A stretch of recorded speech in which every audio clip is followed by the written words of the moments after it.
I encourage everyone to take a moment and breathe and take a tea cheers with a Jiri tea.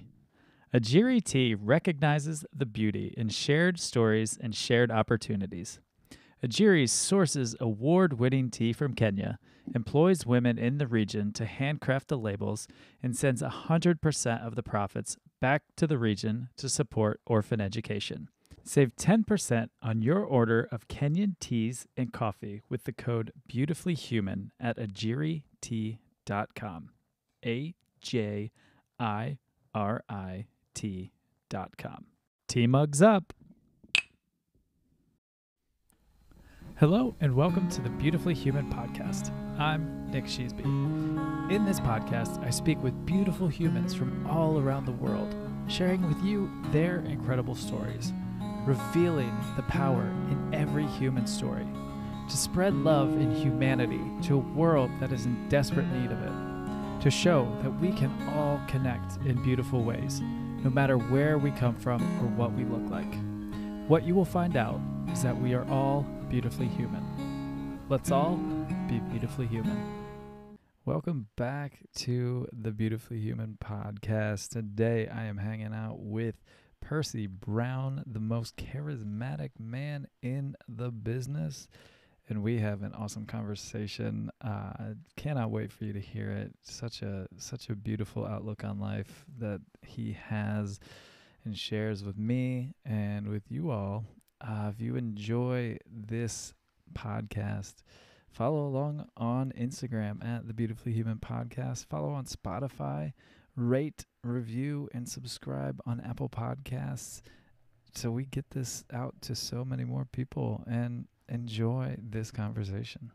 I love to start these out with a big, broad question and let you take it where you want to go with it and just say, tell me the story of your life.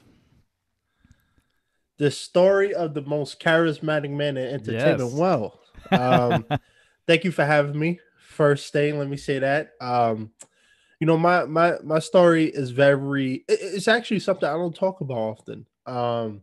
So I was put in foster care when I was 6 years old, along with three of my youngest brothers. I have other siblings, but four of us just kind of went out on, put in foster care and went to a different home. I'm six, my other brother's five, my other one, he was a newborn. So by the time I turned 7, he came around. So Wow. we was in foster care. We got adopted when I was 11. Um, and it was one of those situations where I didn't know what was going on until as I started getting older. And I never really knew my real side of the family until I was in my junior, senior year of high school. Um, but at that point, I already kind of figured out what I was trying to do in my life, and I was entertained. I wanted to be an actor. And so I was already settled in life, but I was curious just to meet, my other family, see what life was like on that end. But for the most part, for me, my journey has really been, just trying to grow as a person. Like I said, being a performer, working with homeless, drug addicts during my college years, and just developing into a working. I want to be an outstanding person. I want to be a role model to people, and I want to help people, and that's my passion. So when I'm not in front of the camera, when I'm not behind the mic, what I like to do is bring smiles to people's faces. So for me, my journey it's been an up and down road, and it's not something I talk about often. Mostly just because I don't want people, feeling sympathy for me, because Sure. I don't want this sympathy, um, but that's my life purpose. It's just what I've been through. I want to help other people as I get older too, who's in that situation. Yeah, man, I love that. So your work with drug addicts and homeless, what have you what is your typical, like, when you're doing that? What are you doing with them? Oh man, honestly, that was one of my favorite jobs, and I'm not even joking. So it was a soup kitchen called the Warm House that my college founded, and it was there for I think about 10 years before I got there. Um, and for me, it meant a lot because it was something I never did before. Mm, and I was a coordinator. So I was one of those people that I came in a couple times a week, and I overseen the meal. So for us, we have a standard that we have to follow with the FDA. So you have to have the protein, the starch, the vegetables, a snack, something like that. But we had our own formula. So we had snacks when people came in.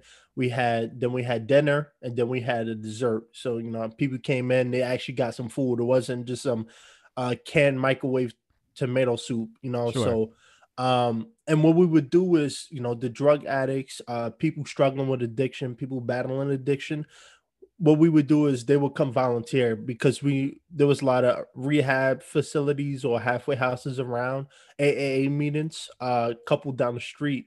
So they would come and try to get community service hours, and you know I had so much of a blast. When I first started doing that, I was like, "What am I doing? I'm from New York City. I used to see homeless and all of this. And I used to hate them, and then I realized maybe I'm judging them too fast. And Yeah. a lot of them just some of them was just as young as me, and I mean, it's just unfortunate that some people life has turned that way. Hmm.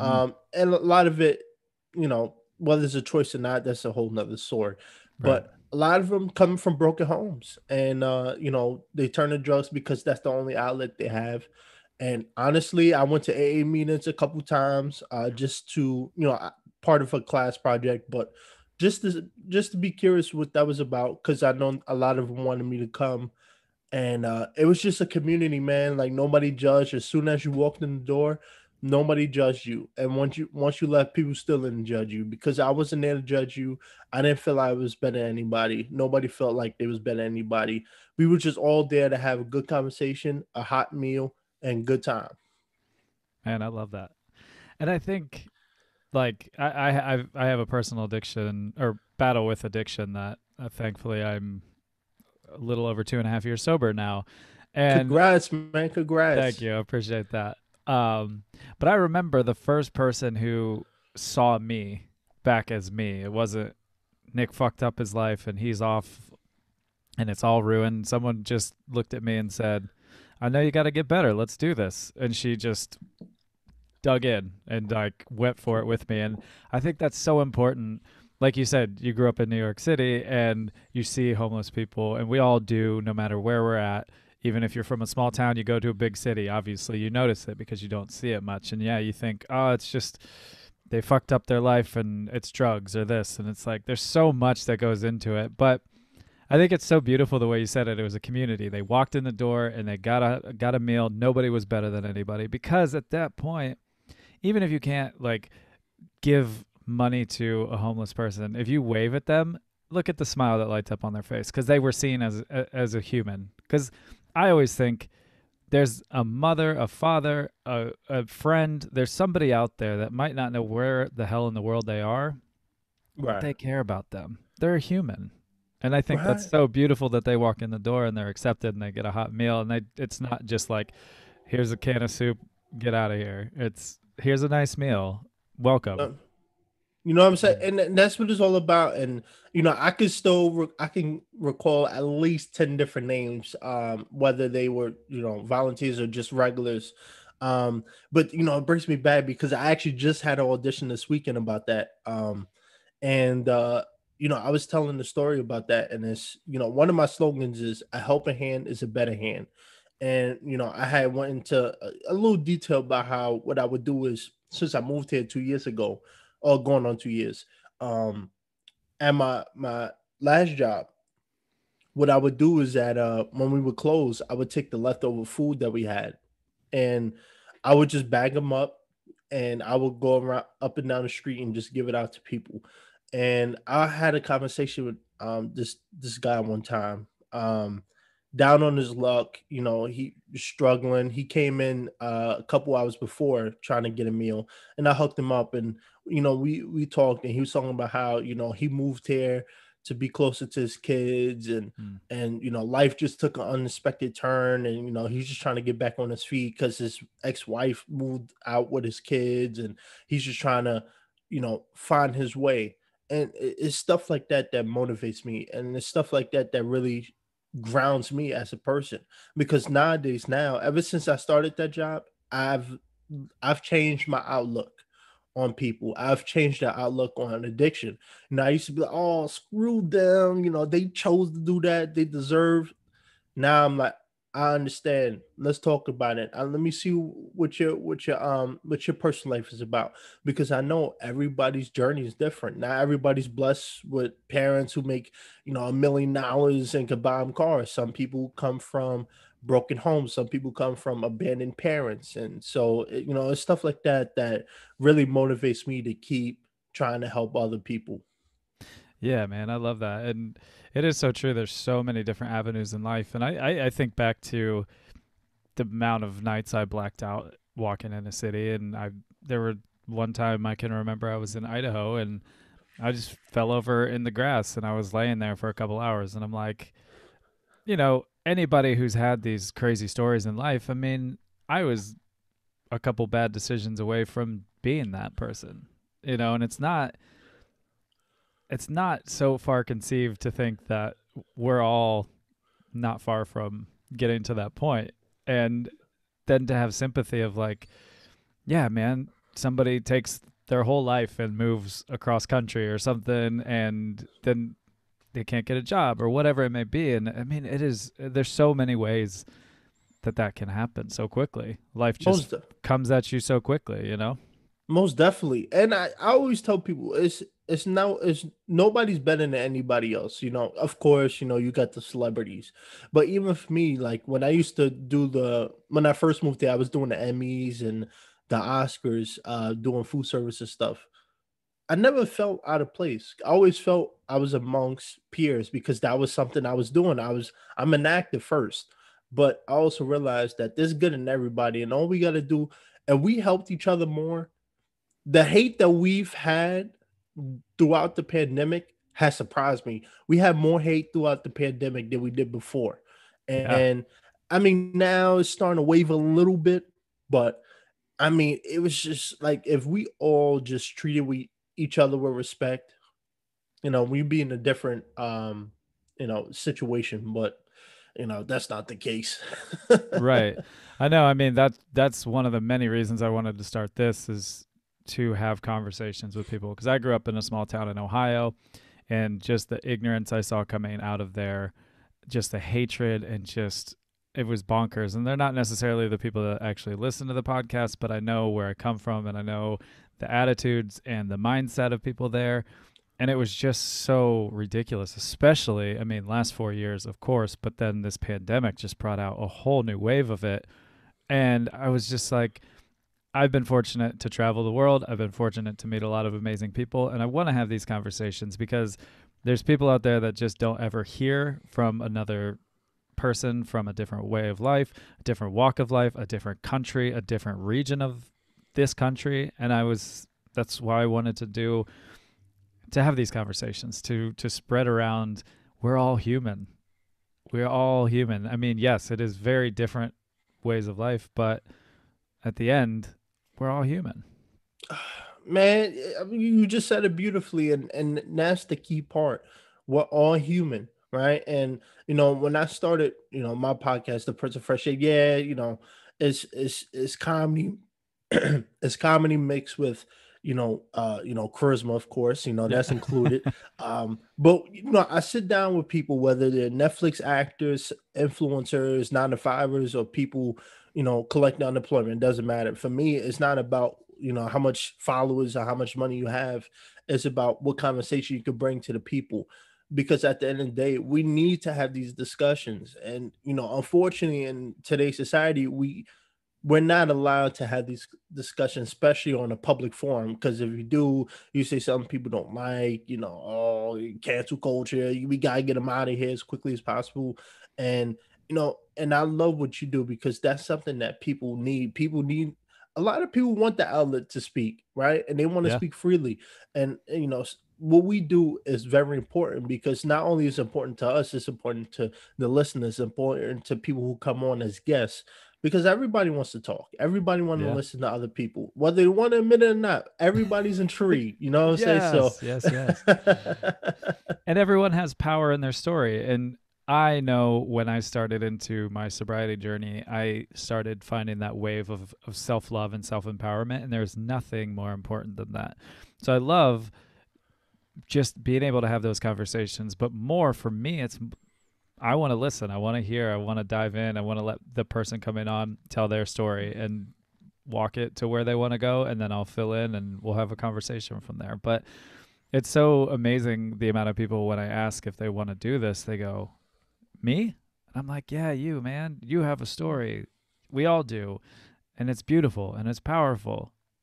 You. Yes, let's do it. Let's talk."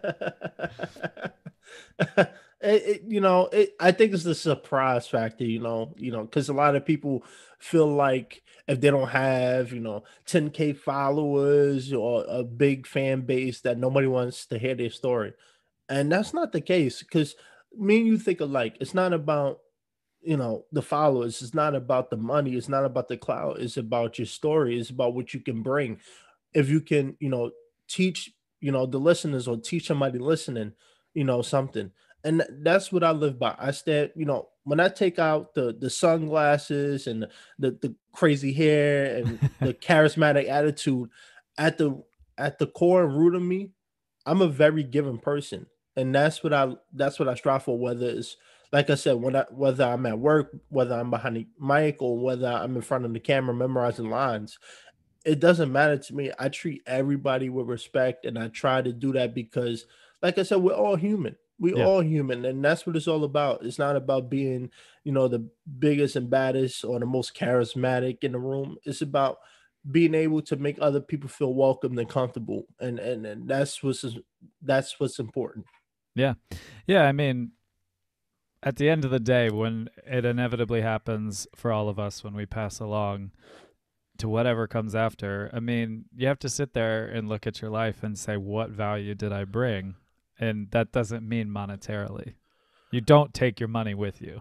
Doesn't matter if you have Oh yeah. $100 billion or you have 10 cents in your bank account. What have you done? What are you contributing? Who are you making? Like you said, I loved it when you said, I just want to make people smile. And I love that you're an entertainer, but also you take it to real people of taking food to them and talking to them, speaking to them, treating them like they're human, having a conversation with people. I think that's so beautiful. And what's funny is, I always, even to this day, I always get, people think I'm fooling myself and I'm too overly confident. And it's like, I tell people there's a difference between being overly confident and knowing who you are and being comfortable in who and you are. And so for me, I don't, especially when it comes to social media, I don't put everything personal out, mostly just because of, when you're dealing with agents and stuff like that, you want to separate, you want to keep it professional. Sure. But, you know like I said, despite the cool, outstanding demeanor that I present, I'm a very, passionate person. I care about other people. And I think, like I said, if we as people focus more on positivity than negativity, we would be in a much better place. I mean, this last year has been, whew, I need a drink. I need Yeah. multiple drinks. Yeah. And, it's one of those things where it's like, somebody has to start these conversations. It's not going to just magically happen. And glad for people like you who are doing it too, because I can't do it alone. I'm sure, five other people can't do it alone. It Right. takes a village to do this. Yeah. And I'm hoping, as the pandemic slowly starts going away, people start, opening up their mindset and learning more about themselves throughout this pandemic. That's one of the best things about this pandemic, I said, was being able to take a step back from your work life and Yeah. figure out what you want in life, who you are as a person. Because people who still in their 40s and don't know who they are, they just go to work and that's it. Yeah. And so for me, still being young, I had a lot of time to figure out what I want to focus on, what I want to do. And this has allowed me to really change my mindset and move forward. So, I if anything, if anybody takes anything from this conversation is focus on yourself and just be a better person. We could all be better people to other people, and that's how opportunities, that's how you stay blessed, and that's how, you just stay, positive. Yeah. Yeah, because if you're putting out that positivity to other people, it's going to come back. There's ripples in the world, and they definitely revolve around to you when you're putting that out. And then if you're putting out hatred, it's definitely going to come back. And I think it's so important, too, what you said of how many times, especially in the industry that you're in. I work in the music industry, and it is a just balls to the wall, fast paced, constant, busy, busy, busy. And then this year, it was like, nope, let's slow down. And how many times in life have we all said, I just wish we could take a pause and take a step back from life? I know I have so many times when life just seems impossibly fast. And this year, yeah, I hope the same, that you found out what was important. You found out who was important to you. And that you don't need to work yourself to death. Like, you have to enjoy this life. When you got all of that taken away and we couldn't go places, and you had to be introspective and come up with your own fun again.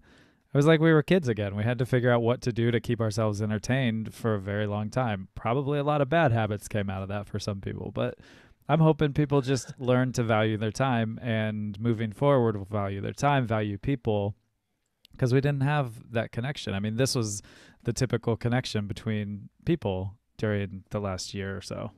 Absolutely. And you said something. Value your time. And that's something I had to learn. Not because I didn't know that, but when I moved here to LA, um, I got an agent, and I was just going through the motions. Wake up, go to work, go to the gym first, because gotta get swole, gotta look good for the ladies. Yeah. Gym, work, maybe an audition, repeat. And that's what I will always do. And I got stuck in the cycle where it was just like, I wasn't putting enough energy into my auditions. And I started seeing that. And I was like, you know what? Luckily, I was only here for about, let's say, 10 months when the pandemic hit. Mm. So then it gave me enough time to really step back and say, is this what I really want? Is this what I want to do? I want to be one of those people 5 years from now talking about, I'm still trying to break into the industry. No, I already put in work. I already, made great connections, and I'm getting these great opportunities. Why am I not putting my best foot forward? And it just, you get complacent in life, and I Yeah. think that's one of the biggest issues. You get complacent. You may stay hungry, but you just get so used to a routine, it's hard to break that cycle. And so throughout this pandemic, it's been a roller coaster. I'm sure you will agree. You will agree too. It's been a roller coaster. I mean, one moment you feel like you're on cloud nine, even Chris Hemsworth don't look better than you, and then the Right. next thing you feel like you deserve to be on the street. It's just up Yeah. and down roller coaster, mentally drained. And for me, it was the first time I ever been like this. Yeah. But lately, um, I found a new focus. I found revamped, and I'm putting my best foot forward to auditions. I'm getting callbacks. Things are lining up great for me, and that's all I tell people is, I know people ready to get out, go to concerts and sport events and bars and do whatever, but take this time really, because I'm telling you right now, 5, 6, 7 months later, when you stuck at work again, you're like, damn, I wish I would have enjoyed my time more at home, and Yeah. I'm enjoying it right now. Yeah. So Yeah, that pace, when it kicks back in, people are going to get whipped by it. I mean, they're going to yep. get hit real hard. And it's just going to be like, oh God, here we are again. And I mean, I think that's with our culture, and just how quick we move on and how quick we forget about things. And I think people are just understandably like, yes, I want to get out, but also, yeah, enjoy what the time you have, because the second it comes back, it's coming back full steam, and it is going to be crazy again. And then you're going to get stuck in that routine where you're just going to sit and be like, man, that was pretty nice. You remember that? Yeah, you remember those good old days, like those 80-years that told about how they was an Yeah, yeah, all-star in yeah. college. Totally. Yeah. Yeah, yeah. So, you touched on it with all the hatred going on during the pandemic. How were you feeling through all that? I'm feeling wonderful. I don't see, and it's funny because I actually have these conversations on my podcast. So we talk about different subjects. You know, we talk about Hollywood, we talk about the music industry, racism. You know, Trump, Biden. We talk about everything. Um, and for me, I have those conversations. That's my outlook. You know, I get to hear different perspectives. Sometimes we don't see eye to eye on a specific topic, but for me, I I realized I had to focus on what is best for me. And what's best for me is focusing on my career. You know, I can't let this negativity and stuff get in my life. And I never really paid attention to it anyway. It's just because I was stuck at home now, I became more attuned to it. Sure. But personally, I speak out on, you know, I had these conversations with people, different voices, different topics. But once I turn the mic off, I close the laptop and I'm not in front of the camera, I'm focused on myself, you know what I'm saying? Because hey, I could do all the activism I want, but I want to be able to say, "Hey ma, I'm gonna be on TV next week. Watch that." You know what I'm saying? And that's what keeps me going Yeah. is those conversations, but also knowing that I moved here for a purpose and I'm going to achieve that purpose. You know, I don't want to wait 10, 15 years when I'm old and dried up to, and you know what I'm saying? Yeah, yeah. So, you know, but the negativity itself, hot mess. It's a hot mess. And, you know, certain situation like the George Floyd and stuff like that, I understand, you know, why people are upset. And I really changed my attitude about that too. Cause at first I was like, what is this? People looting and stealing? But then I realized I see why. I see the games that's being played, and I'm not gonna get to the whole spiel about it, but I see why people are upset and I see why people are taking action. And all I tell people is even when the pandemic ends and people are not at home and don't have that free time, continue doing it. You know what I'm saying? Because Yeah. nothing's going to change if, you know, everybody goes back to work and then we all move on. You know what Sure. I'm saying? Yeah. Yeah, we can't forget about taking those steps and standing up for what we believe in. Once the world gets back to spinning fast, I mean, you still have to think about those topics. You can't just be like, "Cool, we're back to work. That was fun for a year," because it won't change if the conversations stop, if the activism stops. But yeah, I understand keeping looking at forward for yourself. So, LA, how is it working in LA? What is it like? I had the dream as a young 20 something of like, I'm going to LA. I wanted to be in film. Didn't do that. I ended up in the music industry, so I found my way into a different world of it. But talk about LA and all that. LA. Let's talk about LA. So, like I said, I'm from New York City. Yeah, So, yeah. you know, and it's funny because I was talking to a buddy about this because he wants to move out here. And I tell people, if you're gonna come here, I'm just keeping it real. If you're gonna come here, make sure you have good standing. Make sure you financially. I'm not saying you got to be a millionaire. Make sure you have enough money to survive for at least 4 months, you know, without a job. Because one of the things that happens is people move here, they don't have enough money. You know, they crash from place to place, getting kicked out, and then they can't focus on their career. So you want to make sure that you're grounded. You know what I'm saying? Have some money, you know, when you move here. Because it's not, I mean, gas alone is over $4. So, Jesus. I mean, you know, and I'm at the point now where it's like, okay, I can afford to get a car at this point. But work in LA is easy farm work, but the travel is one thing. You know, a lot of people don't work in the area that they live. A lot of Hmm. people have to travel miles to their job, and because it's a more of a driving town, a lot of traffic. It's not New York traffic. I still stand. New York has worse traffic. But in terms of the acting industry, um, film industry is more competitive. Is more competitive, mostly because the film studios are here. All the big production studios are here. So if you're a newbie or a beginner, or you don't have that much credit, stay where you are, or go to New York. Because in New York, I was able to get opportunity. Bam, bam, bam, bam. I was cranking out film after film after film, and I built my resume up. I got IMDb page. Um, and I moved here knowing that, okay, if I'm gonna move here, I want to get an agent first. I don't want to be running around spending way too much money on free gigs. I need those Yeah. big opportunities. So as soon as I moved here, I signed with my agent 2 months. So um, it's very competitive, but in the same breath, it's not as competitive as you think. Mm. You know, because a lot of people say they're actors, but when you ask them, oh, what you been doing? Nothing. Do you go Right. to class? No.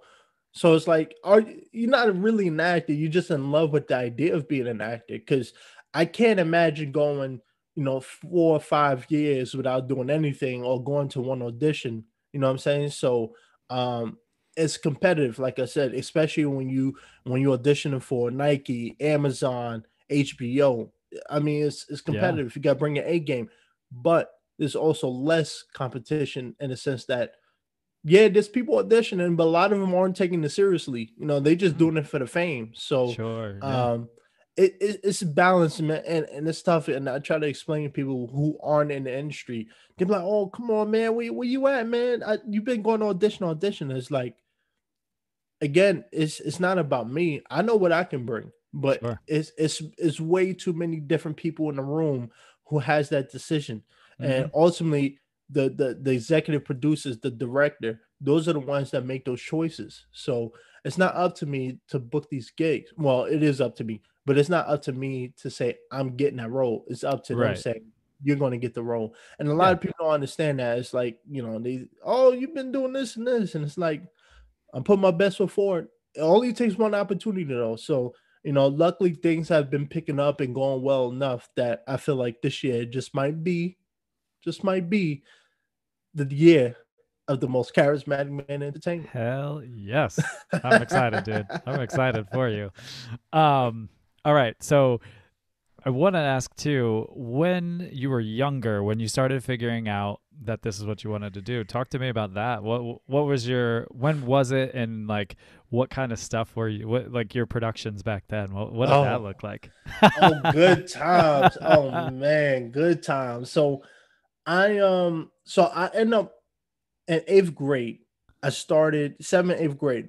I started watching Disney Channel. Okay. Corey in the House, Hannah Montana, That's So Raven. That was my. I'm sure we in the same era, but that was my generation right there. So I was very in tune with that, and I Okay. I loved the idea of acting. I didn't know it was acting at that point. I thought it was Sure. real life. Um, Right. Yeah. so I went to Urban Assembly School for Performing Arts in Harlem, New York, and I worked with a professional theater company called Epic Theater Ensemble, and they were a non-for-profit organization that would come into certain schools, especially performing arts, and we would do 2 to 3 plays a year, Hmm. and stuff. It was that right there, that opportunity, breaking down scripts, learning dialogue, learning character breakdown, learning, the 5 W's: who, what, when, where, why, and and really just figuring out what it takes to be an actor. I had to learn stage left, stage right, up stage center, and stuff like Mm-hmm. that. And I did uh, I did whew, this so long ago. I did about 8 to 9 different Shakespeare plays. Oh, cool. Hamlet, Much to Do About Nothing, A Winter's Tale, Romeo and Juliet, Henry the Sixth. Luckily, I was the one of the main role. I was one of those people that always got the main role. So I was blessed in that department because I had Yeah. some good stage presence. So Yeah. I can't blame them. Same.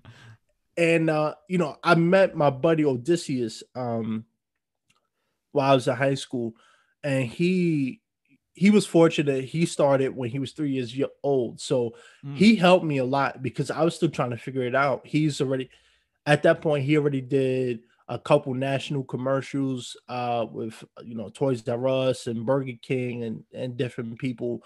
Then he did a movie with Katie Holmes, and I think Anthony Anderson, and Hmm. he really helped me. He was more into the TV aspect, not theater, but Yeah. he started off with theater growing up. So he really helped me, and to this day, he still helps me. Because I don't know everything, Sure. and I try not to act like I know everything, but secretly deep down, I feel like I know everything. But Sure. Yeah. Of course. um, it's so I went from there. I left New York. Well, I stayed in New York, but I left the city. I went to St. Bonaventure University for 4 years for my BA in theater, and same thing there. SBU, we did. It was primarily theater. We did two plays every semester. We did a play every semester, Hmm. um, and throughout that time, I started taking TV and film classes while I was there, and in the summers, I would start doing student films, background work, and stuff like that, just to because this is a different one of the things people don't realize. TV and film, not TV, TV and theater acting is completely different. I swear to God, people really don't understand how hard it is. Yeah. And you know they always say if you can do theater you can do TV, but you also got to learn TV acting because it's way different. I mean, you going from big presence, showing the room, taking the stage, to keeping it internal, and a lot of people forget how to do that. It took Yeah. me a long time to do that, and luckily I've throughout my 4 years, I was able to build opportunities and continue to make networks with people back home, and they gave me the opportunity to come back and really learn. One time it started off with just one day on set, and then because they liked my energy and they liked my personality so much, they brought me back for the whole week. And it was just stuff like that, just putting in work, logging in those hours. That's just what's important. A lot of people um getting this idea that, ooh, I'm not going to do that much. It only takes that one opportunity. Let me try to get that one opportunity. And you forget you have to get those steps to that opportunity. It just doesn't come by. You know what I'm saying? Yeah. And the people that do get those one hit wonders, I should say, those are people that been working too. You just Right. don't know it. You know what I'm Yeah. saying? They don't just wake up one morning, Netflix knocks on their door, it's like, hey man, we want to give you a role. Yeah. Yeah. It doesn't really work that way. So, and I always say, if Netflix isn't going to knock on your door while you're sitting on the couch eating Doritos. You got to knock on Netflix door, and that's something that I remember. My buddy's dad told me. He said that opportunity is not going to knock on your door. You have to go kick down the door yourself and go get it. And for me, ever since I left college, after I left college, I got a little lazy. I was chilling with the buddies, having a good old time. Yeah.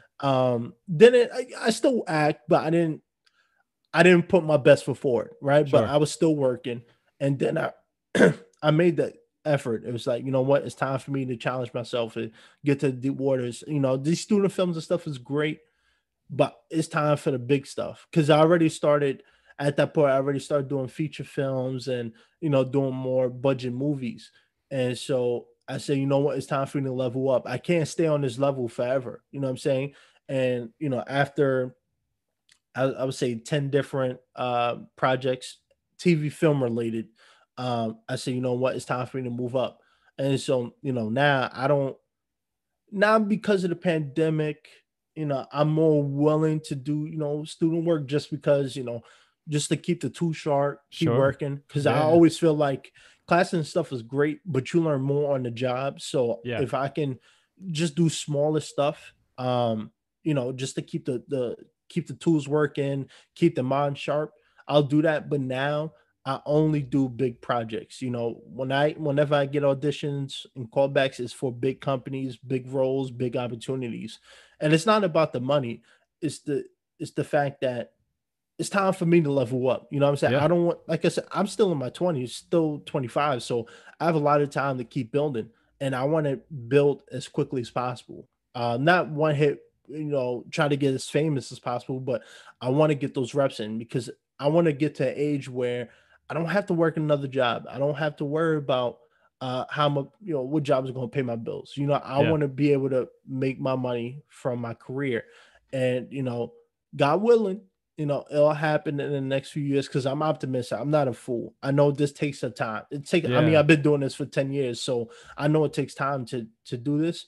But also realize like, I want to be 35, trying to have kids and still trying to figure out where my place is in the industry. You know what I'm Yeah. saying? So it's time to move, Yeah. and it is weird because a lot of people think I'm like 30 something. It's Yeah. like no, I'm a young dude. I just come off like that because I'm just Yeah. very mature and Right. I'm very professional in what I do. You know what I'm saying? Because yeah, I like to act silly when I'm not in front of the camera, but when I'm on camera, I try to bring my best. Well, I'm not looking the best right now, but but, I'm a professional guy. You know what I'm saying? I know these opportunities. I know there's always an opportunity somewhere. So you never know who's going to give you the opportunity, and that's how I live my life. Is whether you're walking down the street, you at a store, I'm at the gym. You never know who's there and who's Yep. watching. So and it's funny because I've auditioned for projects and the casting director's like, "Hey, I saw you at the store the other day," and it's stuff like that. It's like, "What? You Yeah. seen me?" So, I always keep that in mind. It's like no matter where you are, try to be professional, try to look your best, try to look representable because these companies, it's not just about the audition, right? It's Yeah. about your social media presence. Are you uh, every post? Are you taking shots? At the bar, Right. Right. Right. that's cool, but if you want to be on Disney Sure. Channel, they don't want that. So Right. Yeah. it's a lot of things that go into it that a lot of people don't know. But Yeah.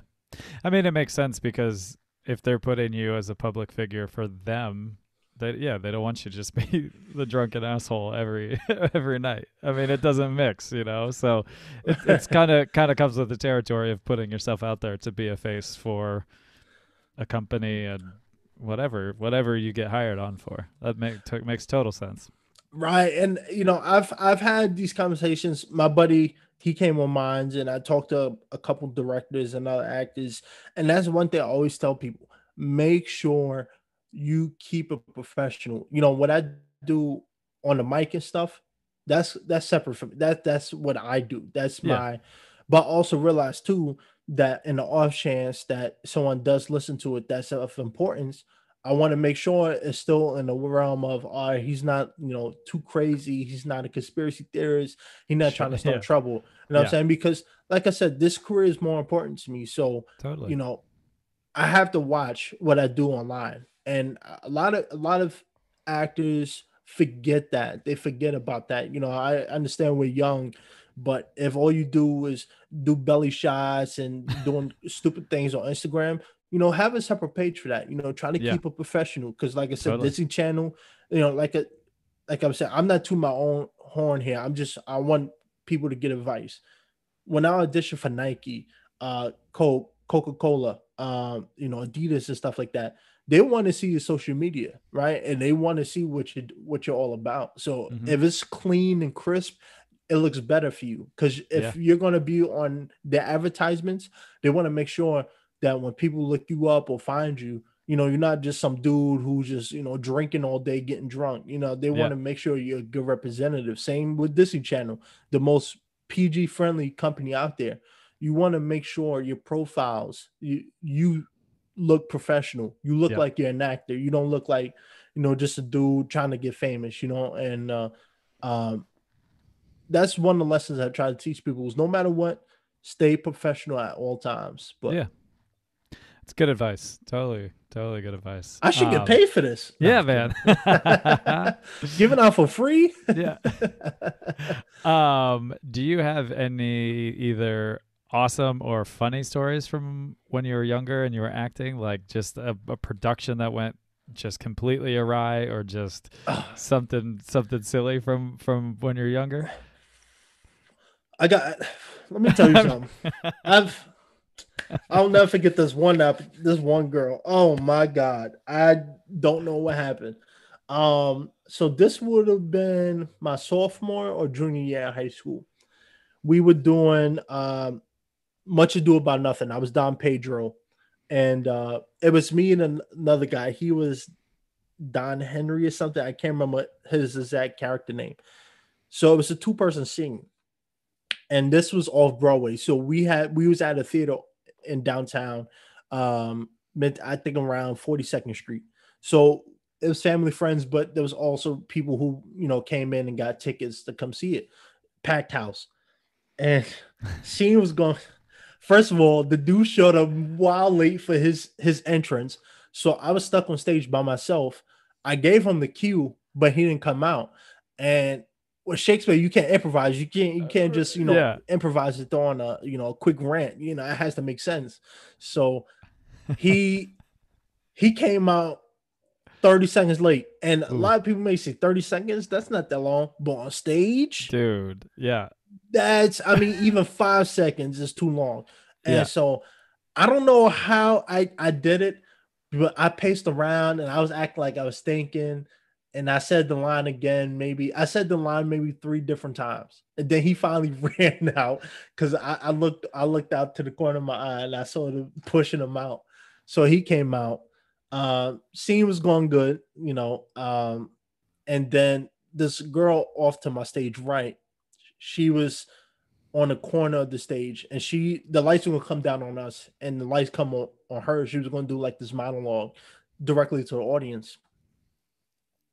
Let me tell you, oh my, I don't know if it was the pressure. She just didn't prepare enough. But I think two lines in, she said line in the middle of the show. She said line, and she didn't say it once. She didn't say it twice. She didn't say it three times. She said it four times. Oh man. You don't ever say line in the middle of a show, and people are freaking out like, what the hell's going on here? And it got so bad because I didn't want to cut off. And but we had to jump to the scene. I said we have to save this sinking ship because we all Yeah. about to go down. So after she said it the fourth time, um, I kind of just skipped ahead. I made up a stupid line. It wasn't stupid, but I just made up a line. And they cut the lights down on her and it just went back to me and him. And we moved on.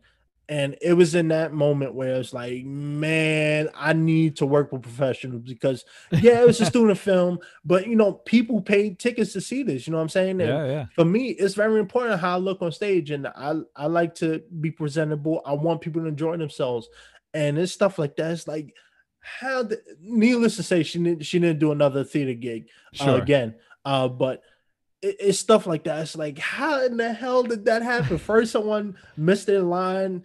Apparently, he was on the phone in the back, Perfect timing. talking to his boyfriend. I'm like, what kind of like, Oh, dude. uh, And like you said, man, when you said 30 seconds, I was like, oh shit. That is a brutal, that is a brutal. very long time to just have eyes on you. But I think that's a brilliant way to combat that is just pace and then say your line a couple times. Man, Yeah, I'm just thinking about that and oh god, that is a very, very that's an eternity up there. man, I got so many horror stories. Oh god, I bet. It's brutal. I remember, one quick one. I remember, so it was probably the third to last film I did before I left New York. Um, it was a film. I was supposed to be a supporting role. I got casted the night before, so I came and memorized. I brought my script just in case. The lead actor didn't show up. He bailed. He literally, our call time was, and I was coming from Long Island because I was living in Long Island, so that was a hike. I had to get up at like Yeah. 7:45 to get there. So I got there around 9:30. And so I'm chilling there, the crew setting up for the scenes, and they haven't heard from the lead actor. Like, what's going on here? He bailed. And that's something that happens a lot. So Mm. I wasn't too surprised because it happened before in the gig I did, but I was like, really? Like, this is an opportunity for your real? What are we doing here? So I guess um he gave him a notice ahead of a couple hours before that I'm probably not going to show up, and he didn't. So they casted a new guy, and the new guy was just look. I don't think I'm Tom Cruise, but you know what I'm saying? It's if you're gonna come, like we're supposed to be best friends, we're supposed to be like brothers, right? This dude just didn't know his lines. He had no chemistry. He he just wouldn't interact with me in the scene. And it's actually one of the clips is on my reel, but it's only really me. He maybe said one line, and I just wasn't proud of that film. He was just so monotone and so dry, and it just like he felt like he just wanted to get it over with. And it's stuff like that that really just puts a bad taste in my mouth because, Sure. you know, if you like to be casted, people don't realize the amount of work that goes into being casted. I mean, getting audition is one thing, but getting casted is an opportunity. And it just mind blows me how so many people blow these opportunities out. Like they don't come prepared, they don't put their best foot forward. I've had my mishaps when I first started TV and film. I I got stuck in my theater ways and I was, to be or not to be. And it's like that's not what we need. And I've learned that, because I needed training for that. But it just mind boggles me how people just like how you screw up an opportunity like this and we getting paid? I don't Right. know. Yeah. I don't know. I don't know. I mean, I think that's across the board too of any kind of entertainment field where I just see things happen and I'm just like, oh my God, what are you thinking? Oh, It's yeah. people. People, man. Yes. All right. I'm going to shift gears a little bit. I have a question for you that I ask everybody on this podcast. And COVID restrictions aside, travel restrictions aside, if I came to you and I had a plane ticket anywhere in the world, where would you fly to? Where would I fly to? Um, First I would have to call Chris Hemsworth because he owes me some money. Yeah. I'm kidding. Where would I go? That's a good question. I always wanted to go abroad. I wanted to go to the UK, Germany, Scotland. Um, I would say Australia.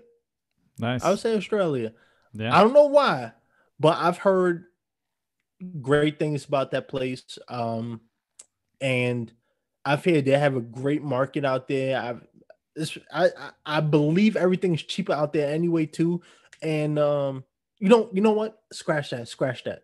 I want to go to Abu Dhabi, Ah, and I okay. say so. I'm a big fan of UFC, so they'll do fight nights out there, and I mean they out there they just whew, everything is just so well taken care of, and I would love to go to a place like that just to see the culture, just get to experience that because it seems like the people out there is all about community. You know what Mm-hmm. I'm saying? Whereas here, everybody's all about the dollar and about themselves, Right. which is not that much of a bad thing. But it'd be nice just to get a different pace of life and a Yeah. different culture experience. And whether it's Abu Dhabi, Australia, UK, doesn't matter. But going abroad is definitely Yeah. something I always wanted to do because I hear everybody has a blast going out of town, out of the United States. And there's so much a different culture, different pace. Everything's more affordable. I mean, it's crazy. So I would say Abu Dhabi. Abu All right. Dhabi. Well, I mean, in my beautiful thought process of that question, I'd send you to all of them. I would just that would be me. I'd be like Oprah and be like, "You're going to the UK and Abu Dhabi and Germany and Australia. You're going to all of them." Yeah, man. I highly encourage people, like anybody I talk to. I just say, just go wherever you've wanted to. Check it out. Go see it. Just get a different pace of life, a different culture in life, see something different. And it's so beautiful. I remember the first time I went abroad and I was just like, I remember my dad saying, well, once you go abroad, it's really going to make you appreciate being here. And the second I got to the UK, I went to London first for this tour I was on, and I was like, oh no, I like this so much better instantly. And it's just so different. I hadn't experienced it and it was so fun. But yeah, I love just getting into cultures and just like just enjoying them, listening to the languages flow over, and you know, I don't speak anything but English, but luckily that's one that goes around the world very easily. But I love hearing other languages going by, and just it sounds like poetry, and it's just like I don't know what they're saying, but it's really beautiful. It sounds It's better cool. than what I'm saying. Right. Yeah, exactly. You know, it's funny because one of my little hacks that I try to do is, luckily now in the position I am where a lot of the stuff I audition for, they film overseas. So I'm Mm. like, why pay when I could go there for free and get paid? So Yes, that's yes, why I'm yes. holding out a little bit. That's why I'm All holding right. out a little bit. It's like, you know what? If I get one of these, I can go film in freaking Cancun for like a week. So, Yeah. Yeah, it's why not a spend my bad. money now? Yeah, that's not a bad idea, dude. I mean, the first time I ever went abroad, I was on a tour and we went to 16 different countries with the band I was working with. And I got it all paid for, and I got paid. It was perfect. It was a great That, way to start. that's the life. That is the life. Well, you Yeah. don't have to, I mean, of course, you want to spend some money, but you Yeah. get to travel and Yeah. not have to break your bank. Come on. I mean, that's the Yeah. life right there. Yeah, it Who works. don't want that? Right. What's the in your travels? What's your either favorite or most surprising place you've been of like you didn't expect it to be as cool as it was? Whew. I would say when I was younger, went to the Bahamas. We went on a cruise. That was a nice spot. I Yeah. don't remember too much about it because I believe I was like 13 at the time. But oh man, I remember the water was clear as day. It looked way better than the beaches I went to in New York. Um, Yeah. you had to see McDonald wrappers floating along the waves. But the beaches were great. The community was fantastic. The food was great. I had a dish there. I can't remember what it was, but oh, I remember.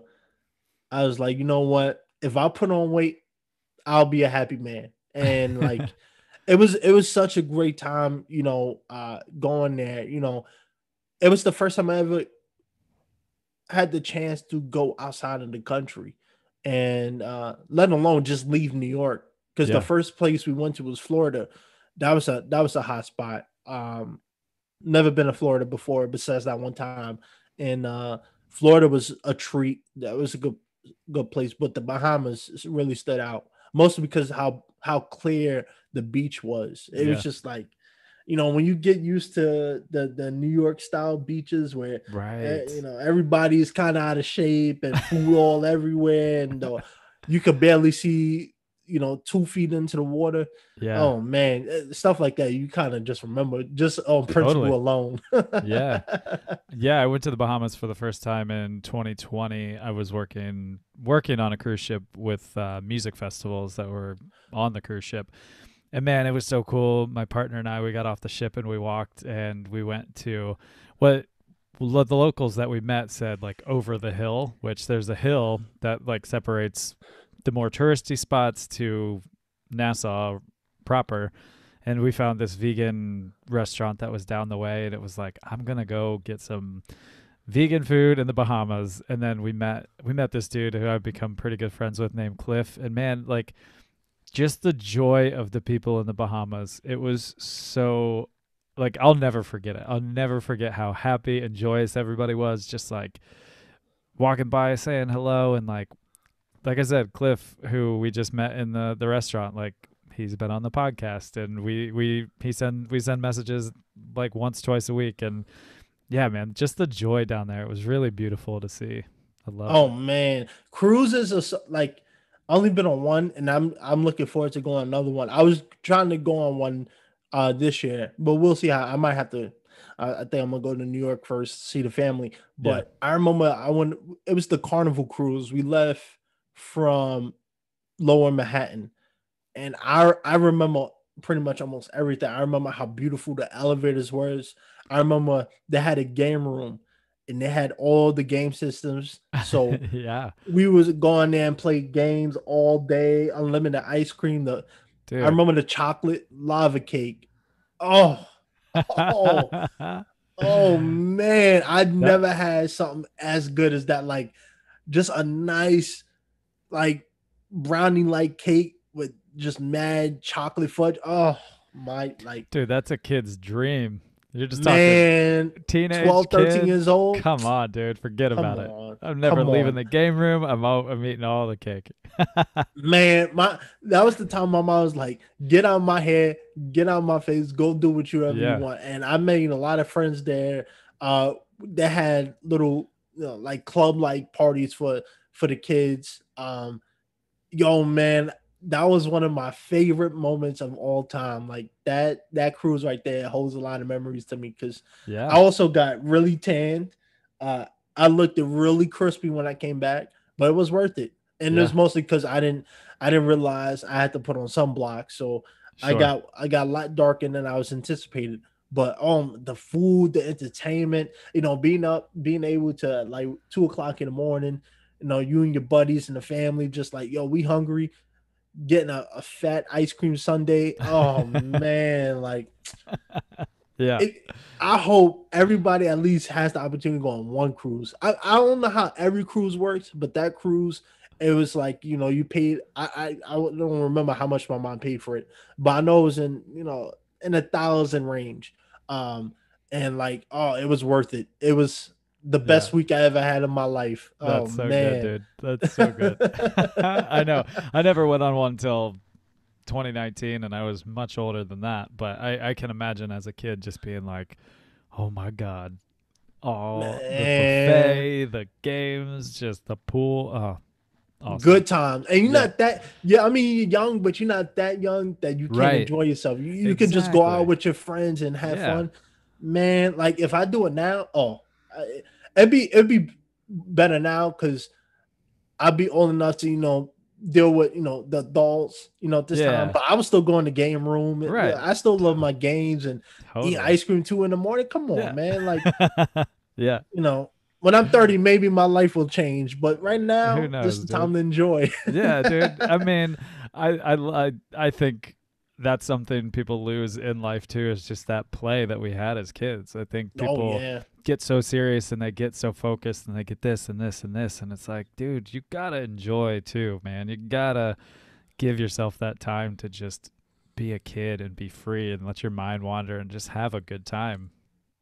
It's something, and it's funny you say that because that's always something that I always battle. And I this I have those kid moments in me, but I don't know. Sometimes I just forget that I need to enjoy myself while I'm still in my 20s, right? I always forget because I always focus on being you know, my career so much that I forget to have a good time. And sometimes I get stuck in this like, man, I really want to enjoy myself, but also don't want to, take myself off too much. You know what I'm saying? Right, And right, right.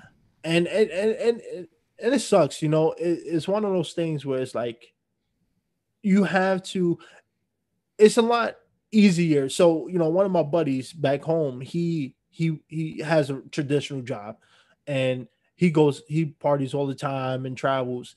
And he like, yo man, why you don't go out too much? And I tell him it's like, yeah, I know other people in this business go out, right? But there's a trade-off, right? Is either you go out all Friday, travel all throughout the weekend, or I can stay home and do these auditions, right? Because I can book out my time all the time, but there's only so many times Netflix is gonna come knock on your door. You know what I'm saying, for Right. those opportunities. So it's hard, man. It's definitely Yeah. hard for me because like I do want to do more, but also don't want to sacrifice those opportunities because, like I Totally. said, these opportunities aren't gonna keep coming around and Right. around, and especially as you get older, they're not gonna they're gonna start falling off. So Right. it's like, do I want to sacrifice some of my freedoms now and benefit later, or don't want to have my fun now and then try to make up for that lost time. Yeah. I'm not saying 30 is late or old, but um it's tough, man. It's Yeah. tough. But I said, this year, I said, I'm gonna get a car for myself because I deserve it. I haven't really focused a lot on myself. Yeah. And I may hate that monthly payment, but at least Yeah. it'd be something I want. So you know Yeah, what yeah, I'm yeah. Totally. saying? That's awesome. All right, dude. I have two more questions for you. Shoot them. First one is, what would you want the world to know about you? Who? What would I want to know about me? Um, I take donations. No, I'm kidding. Oh man. Um, Let me see. One, oh, actually, there's a little fun fact. A lot of people don't. Well, some people know this. I used to do card magic for 6 to 8 years, and I always have my. I have like 8 decks of cards. I have one right here, and I used to do that for 6 years. And funny story, I did a professional show my senior year of high school. Benel Stiff Circus. It was in New York, and I did a trick, and it went severely wrong. Um, it's a trick. Um, I don't know. You probably seen it. You put like a nail under the cup, and the participant choose the cup, and you put it and you mix it, and you have to smash it. Yeah, okay. Yeah, I messed up.